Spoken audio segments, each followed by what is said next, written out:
So we came to this point where this is like the last of the hoods, you know what I'm saying? And this is what they're doing to. Look at that. This is called Brook Hill Village. It's like right off of South Tryon Road. So they still have houses up here, but they're about to tear that out, tear that down. This area that's, you know what I'm saying, that I'm standing on right here, this used to be houses. Look all the way up there. Let me zoom in on it. Look at that. So they're slowly but surely building, they're pushing back. So they're slowly but surely building townhomes, you know what I'm saying, and luxury apartments and all of that. You know, they're pushing back, you know what I'm saying? So all of these right here that you see, they're gonna be gone in a couple months. Look right here. They're tearing those down. You know what I'm saying? Let me show you something. I ain't gonna like kind of zoom in really on them. You know, but see right here, you still got the crackheads. And that's my word. They smoking crack as I'm speaking. You know what I'm saying? I ain't gonna like, you know what I'm saying, like put them on blast like that, but yeah, man, this is it. This is it. This is a prime location too, because look, not too far from Uptown. Not too far from Uptown, walking distance from South End. You know what I'm saying? South Boulevard is right, let me show you. So right here is the intersection. I don't know if y'all can see it. The intersection right here, we on Remont and South Tryon. You know what I'm saying? So this whole area is like prime location. And they definitely want this, hold on. They definitely been wanting this park right here too. That's right across the street. Great area. Don't get it twisted, but I mean, this is it. This is it. They're gonna tear all of this down and build apartment buildings, luxury apartment buildings, townhomes, houses, where if you don't have the money, there's no way in the world you're gonna be able to live in this area in a couple of months. For real. That's my word.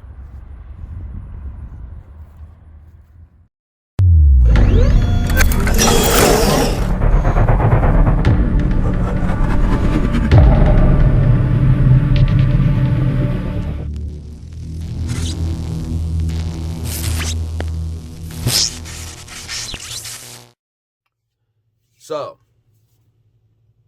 as you can see, Charlotte is tearing down, you know, the hood. Black neighborhoods, you know, the projects, etc. You know, this is going on basically like around the Uptown area. You know what I'm saying? Not so much in the suburbs, you know what I'm saying, where I'm at, you know, like areas like Still Creek. But like the outer part of Uptown, you know what I'm saying, where, you know, it's easy for you to, the outer circle of Uptown, where it's easy for you to, you know, get into Uptown. You know, so this is not just one area. They're doing it everywhere. You know what I'm saying? In East Charlotte, North Charlotte, West Charlotte, etc. You know, they're tearing down, you know, the hood, the black community. And the crazy thing about it is you can't really say it's the black community. You know, you can't really say it's our neighborhood or whatever, because if it was ours, they wouldn't have the right to tear it down. So it wasn't ours in the first place. Let's just get that, you know, known. You know what I'm saying? But for the sake of this conversation, you know, that we're having, we'll just say our neighborhood, our hoods, projects, etc. Right? So they're tearing it down, and then they're in replacement of the hood, you know, the projects or whatever, they're building, you know, these so-called luxury townhomes, luxury apartment homes, you know what I'm saying, housing developments, you know, and the blacks that used to live in that area can't come back because they've been outpriced. Outpriced meaning that they can't afford the rent or own, you know what I'm saying, those townhomes, houses, or luxury apartments that they're building in so-called black area. You know know what I'm saying? And they're doing this, you know what I'm saying, like, whew, like instant, back to back. They're getting, you know, all of these black areas out of the way. You know what I'm saying? Freedom Drive, you can forget it. Wilkinson Boulevard, you can forget it. Betty's Ford, you can forget it. East Charlotte, you can forget it. You can forget it. That sooner than later, West Boulevard, sooner than later, these streets and areas in Charlotte won't be too many of us that live on those streets and areas. That plain and simple. Now, you may sit back and say, you know, well, what is the city doing? Are they building affordable housing and this and that and so forth? Well, they keep on talking about it. You know what I'm saying? They have the budget to do it. You know, there's several millions of dollars that's sitting on the table that the city council, you know what I'm saying, has control of. And then you also have these people that are homeless that have vouchers where they can, you know, they can pay the rent with that voucher. But a lot of these apartment complexes are not accepting people with vouchers. It's just that plain and simple. So what do we do as a black race? Do we throw in the towel and say, you know what, hey, you know, I give up. I'm just going to be homeless. I'm just going to be, you know, the permanent working class, and I'm going to be a nobody and blah, blah, blah, blah, blah. Or do we say, hey, they're indirectly and directly telling us that they don't want us here. And it's time for us to build our own communities. Let's take it back to the country. You see, not too many black people want to do that. You want to know why? Because not too many black people want to get their hands dirty. All they want to do is complain about how the white man took our land, and not even our land because you didn't own it. White man took our block.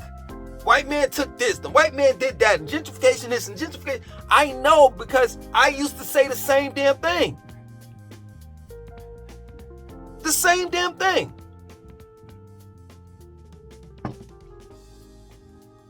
But we constantly want to just rent. We constantly want to be integrated and be a part of a system that we call as broken. If it's broken and we know it's broken, or it's rigged in their favor, why do we still participate in it? Is the question. Why don't we look at this whole gentrification thing and them tearing down the hoods and all the rest of that stuff as a positive thing? And looking at it as a positive thing is stating that we need to get our shit together. Because there's land in North Carolina, Georgia, Virginia, Florida, that's out in the country that's cheap. It ain't expensive.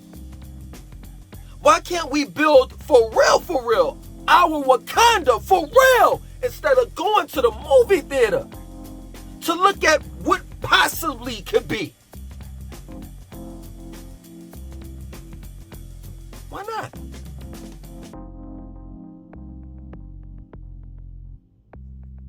Black people, straight up. I know, yo, listen, this is my word.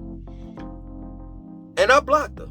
It was a female, right? I did a video a couple months ago about Charlotte, and I was talking about how prices are rising. You know what I'm saying? Rent is rising, this and that and so forth. And it was a female that said, oh, you just complaining because, you know, you've been outpriced, and sooner than later, you're going to have to move out of Charlotte. You're right.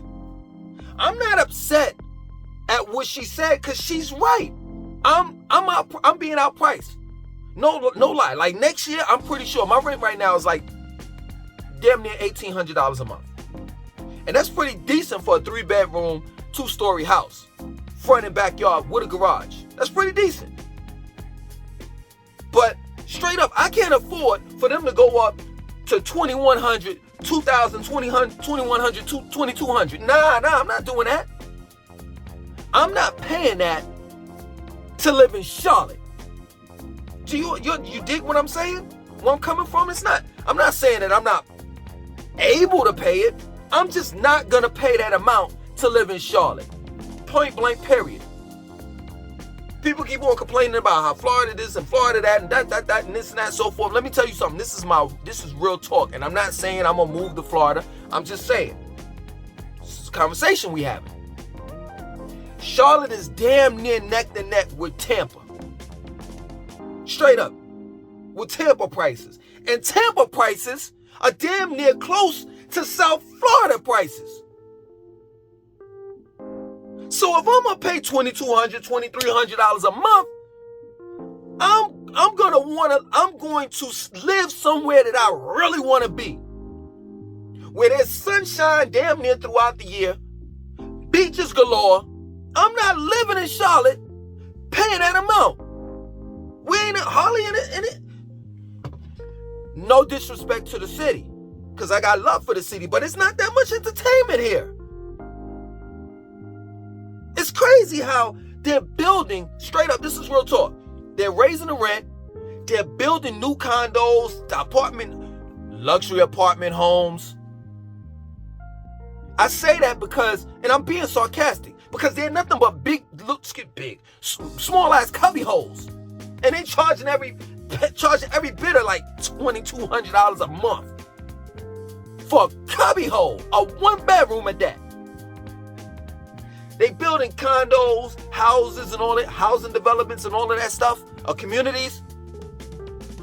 And there are amenities, but they're not enough. Y'all keep on talking. Every time I talk about Carowinds, everybody's in defense of it. Well, you talking about Carowinds. Carowinds is whack. And y'all know it. Stop it.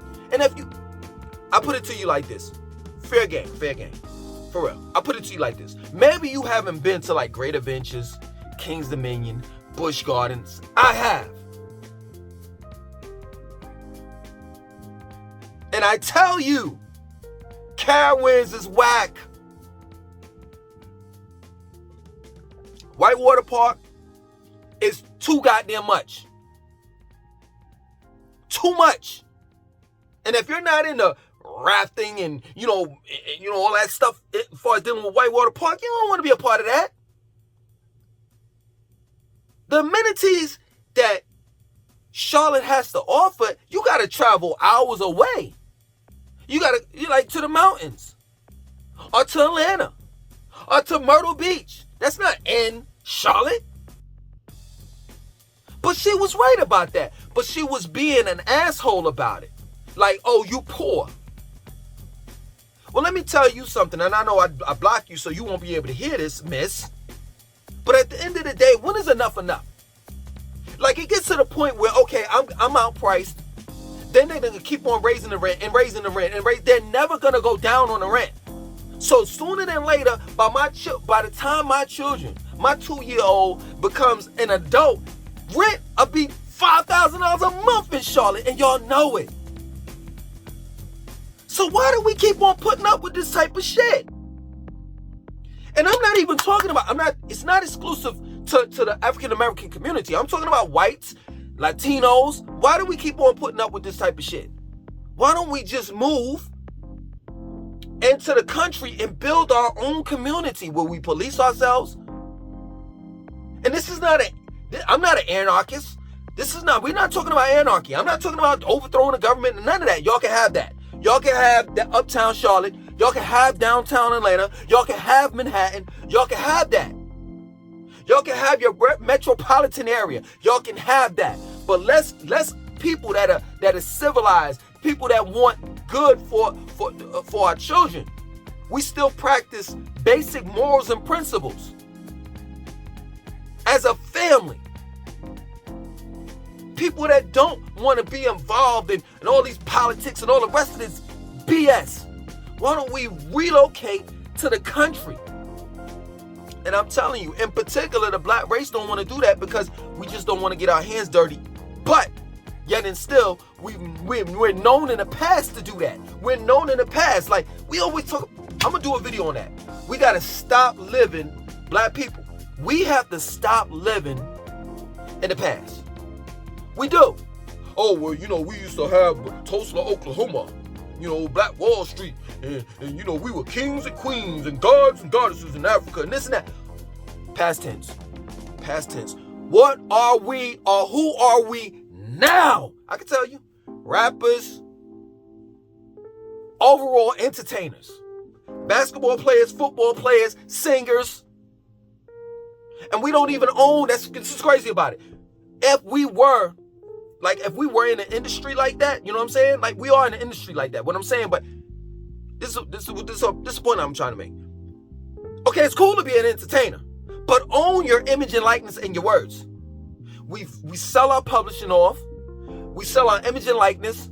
You know what I'm saying? So we don't even own. If somebody takes a picture of us, we don't even own that picture that they took of us. An image of us. And they decide they want to take that picture of us and put it on a shirt. We don't even own that. We don't even get a percentage off of that.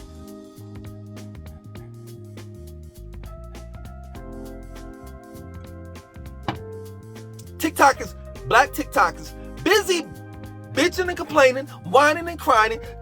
Oh, they're taking our dances, and TikTok is doing this, and TikTok is doing that, and you know what I'm saying? They don't want to give us anything, and this and that, and so forth. Oh, I'll tell you what. This is something simple. This is my word. You know something? One day y'all gonna listen to me. One day somebody's gonna goddamn listen to me. For real. One day y'all gonna stop picking on me and talking about this and talking about what I got on and my hair's raggedy and my facial hair is raggedy, my dress is dirty, even though y'all don't even know me like that. One day you all are gonna stop attacking the messenger and listen to the message. Anyway, I'm not telling black people to stop, you know, going on TikTok and doing dances and things like that. What I'm telling you is use their platform, but do this. Copyright your choreography of that dance. So therefore, if anyone does it in public and makes money off of it, you can sue them. You can take them to court. This is facts. I am not upset of what white people do to black people anymore. I'm not. The Migos did the dab. They had the intelligence. They knew they could have copyrighted the choreography of that dab and made money off of it. But instead, they said, oh, it's for the culture. Man, get the fuck out of here. No disrespect to Takeoff, may you rest in peace. But get the fuck out of here, man. We ain't going with that white supremacy shit anymore. We're not going with that racism shit anymore. You want to know why? Because we tolerate and we put up with it. If you want to do something about it, if you want to be about that life, then change the narrative in the black community or overall the black race. Stop whining. White people don't respect us because we whine too goddamn much, begging all the goddamn time. We look like idiots doing that. We do. And I'm not saying it's all about getting the respect of the white person. That's not what I'm saying. I'm just telling you that at the end of the day, the way that we get is respect is when we demand it. And how we demand it is whatever we create, whether it's hip hop, whether it's a dance move, whether it's an invention like the monkey wrench, like the remote control. Like I could go on and on and on. Like the first video game console plus video cartridge. We own that. We legally get that. We go through the court system, so therefore we can own what we invent or innovate. That's the way you get your respect. That's it. This broad, bad Bobby, she got on Instagram talking about, who want to be black? Who want to be black? Listen, hold your thought on that. Hold up. I understand that she got her face contoured and all that stuff, and she looked like a black chick with the makeup. Oh, we're going to take it back. We're going to take it before that. We're gonna take it back to where to how she became famous. How she became famous, we ain't gonna even touch that whole thing of she was looking like a black girl. We're gonna touch how she became famous. When she was on the Phil such and such show, and she was 15, 16 years old, 14, something like that. What did she say? This was her famous slogan. This is how she became famous. She said, "Catch me outside." Black people have been saying that for eons. Before Bad Baby, Barbie, whatever her name was born, women, dudes was saying that, black people were saying that years before she was even born. So to answer your question, Bad Barbie, you want to be black. You became famous based off of what black people were saying in the black community for years. Catch me outside. Man, get out of here. But think about it. If we would have copyrighted, I don't know, I think it's copyright, a slogan like that, if I'm not mistaken. But there's different, there's different ways you can legally own something. Like if it's a toy that you invented, you get it patent. If it's words, or lyrics, or like writing a book. I know this to be a fact because I wrote 2. Well, actually 3, and I got 3 of my books copywritten. You know what I'm saying? So there's different ways you can go about it, about legally owning something, whether it's your words, whether it's a dance move, whether it's something that you invented or innovated. But just imagine if we own that "Catch Me Outside." She could never had said that on the field, whatever that shit is, show, without us getting paid. Bring it back, Langston. Bring it back. Make it relevant, Langston, because you went on a tangent. I thought you was talking about being priced out in Charlotte. All this is relevant. We got to start owning land. Owning everything we do and say. Even our pimp walk. We got to own that. Excuse me. We got to own that. And this is the reason why I push entrepreneurship to the youth. And yes, it's hard. Pause. Straight up, I'm not going to even lie. I go through my ups and downs. And I'm not ashamed or embarrassed to admit it. But at the end of the day, it pays off. Being an entrepreneur and owning your shit puts you in a position where you can't get outpriced. You can't. They can't legally take your land. But you're so caught in the hype.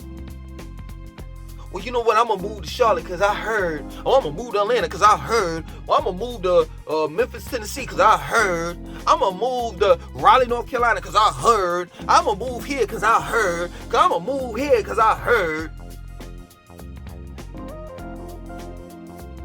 So then I may get some positive responses in the comment section of the video that say, yo, I have the resources. How can we work things out now? Yo, I don't have all the answers, man. I just don't.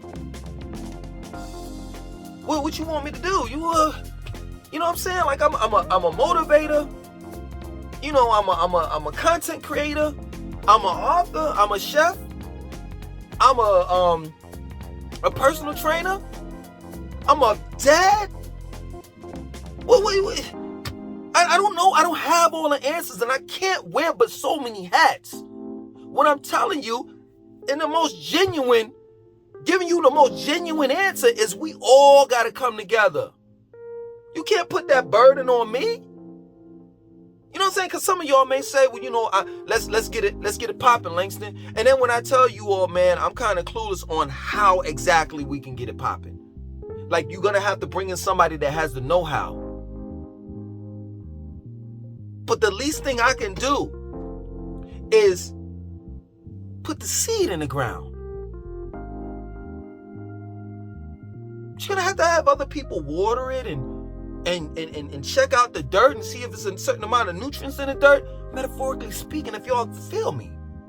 Man, if y'all are not here with me, then y'all don't even need to be on this channel. Because I've dumbed myself down too much. Yeah, man. This is a blessing in disguise. That's how we need to look at it. Real talk. Let them have Uptown.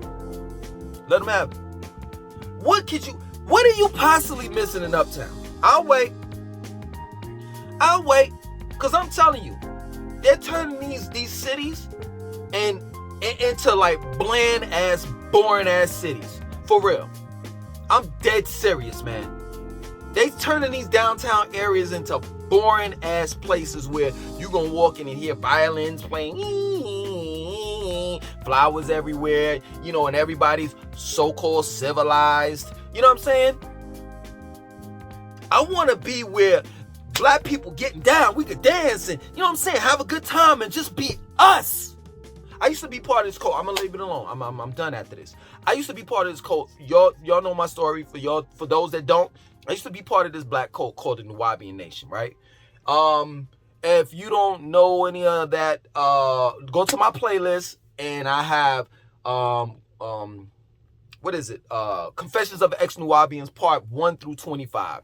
And I give you the whole spill on that, right? So I used to be part of this cult. We used to have land in Edenton, Georgia, about 430 acres of land. This man, Dr. York, that was a cult member, Dr. Malachi Z. York, to be exact. He got millions of other names, you know what I'm saying? But I run out of time, trying to tell y'all all about all his names, you know what I'm saying? But for the most part, he had this land. There's over 430 acres of land. It was a lake on the land too. We had managed, and I say we because the cult members that actually built the land, you know what I'm saying? So we had managed to build 2 pyramids. Now they weren't like, pyramids in Giza, in Egypt and stuff like that. There wasn't none of that, you know what I'm saying? It wasn't made out of limestone, it was made out of wood, you know what I'm saying? So we had 2 pyramids, a whole bunch of stuff, man. I got pictures of it, you know what I'm saying? I've been to the land several times. And every year, you know what I'm saying, we used to build something better and bigger and better and better, bigger and better. We only had because they tore it down and all that stuff, because I don't want to get into it, but you go to the playlist and you Confession of an Ex-Nuwaubian, you'll hear the whole spill, right? Because the man is doing, Dr. York, he's doing 135 years in jail because of, touching little people. All right. So anyway, we managed, before they tore it down, we managed to build 19 acres. We managed to take up 19 acres of land. There actually were people that were living there, right? The plan was to build a church, a mosque. I mean, just deck it out. You know what I'm saying? Where people can actually live there and we can govern our own selves. Matter of fact, we had a constitution. There was money printed up. And I know some of you all are going to be like, well, that's illegal. No, it's not. No, it's not. It is not illegal to print up your own money. Real talk. We had a constitution. We had passports. You know what I'm saying? In order to get, like, they had pylons. You know what I'm saying? Before you even drove into the land, there was a security guy at the pylon, or rather the security booth, to let you in or not. Straight up. But let me say this. Every year we went down there for Savior's Day. This is Savior's Day. It was a Savior's Day week. It was a celebration. You know what I'm saying? June 26th was Dr. Malachi Z. York's birthday. So, it was, Savior's Day. We looked at him as being a savior.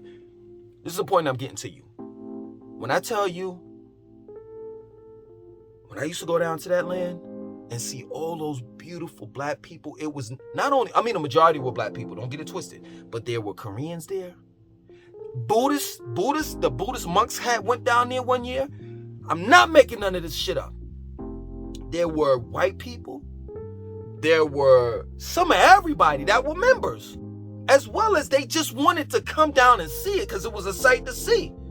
Man, every year I went down there, this is my word, I had so much fun. They would play all over the land. They would play like calypso, reggae, you know what I'm saying? Well, Amapiano and Afro beat wasn't out like right then and there, you know what I'm saying?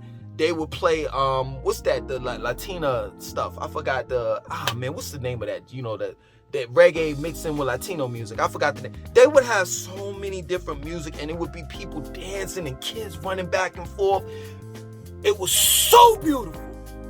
So cultural, and it was just amazing. You know, and then they would have this beating of the drum ceremony where they would beat drums 24 hours, 7 days a week. But you know, the men would take breaks, and then another man would come up and beating the drums. And then in between that, they would have like artists perform. De La Soul was down there one time. Plug One. Let me be specific. Plug One from De La Soul was down there. Music Soul Child down there. NDRE. Yo, it was fucking amazing. My point in making is stop believing in the hype. Build your own. Straight up. Build your own. And I'm not, this is not a racist thing. I'm not saying that white people or other races can't live. As long as they follow the rules, and the number one rule is love. Love and respect. Love and respect. If you have love for your neighbor and respect for your neighbor, you can live here. Why do we keep on falling for this BS, man? I guess to say, well, you know, I live in Atlanta. Straight up. When I was living in Atlanta, that's the only thing I could do. The only thing that I could brag about. Yeah, you know, I live in Atlanta. Oh, really? Fuck out of here. Straight up. Yo, we need to change things up. Because sooner than later, you're going to get outpriced. Or priced out, however way you want to put it. Sooner than later, rent is going to be $10,000 a month. Straight up. Based on the economy and inflation and all the rest of the stuff that's going on in America, man, I can only imagine. I can only imagine, man. No lie. One day you walk in the grocery store and bread is $5, and then you leave and you come back and it's $10. Who would ever thought, you know, years ago that gas prices would be $5? Well, it was. And that was just a test to see if they can get away with it. And they did. They got away with it. My name is Langston2092. I want you to like, comment, subscribe. Definitely share this video. Peace.